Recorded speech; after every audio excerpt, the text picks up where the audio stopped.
The most important bit, the cats cannot resist this mackerel fillets in oil. Paul O'Donoghue and Kevin Bell are hunting cats. The trap we now set is for domestic cats.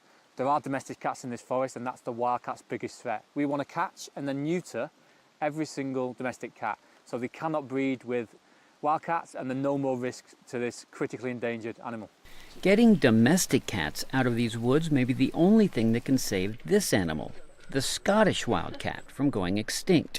At the moment, the situation in the wild for the Scottish wildcat is dire. There are so many feral cats running around, so many hybrids, that there is actually no point in doing any reintroduction at the moment. In fact, the saviour of the Scottish wildcat will almost definitely be the captive program of which we are a part.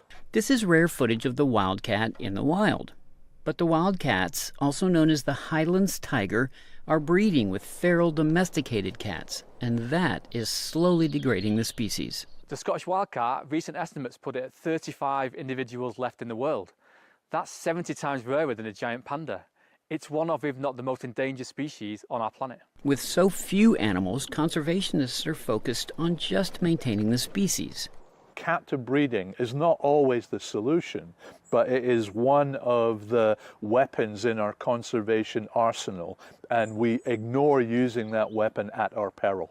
And until all of the feral cats are out of their natural habitat, conservationists say it cannot be introduced into the wild. So we will reintroduce at some point in the future, but at the moment our primary responsibility is to establish a genetically healthy and diverse captive population, so we've got the options for doing something in the future. But it is not at all clear if there's a future for this wild cat.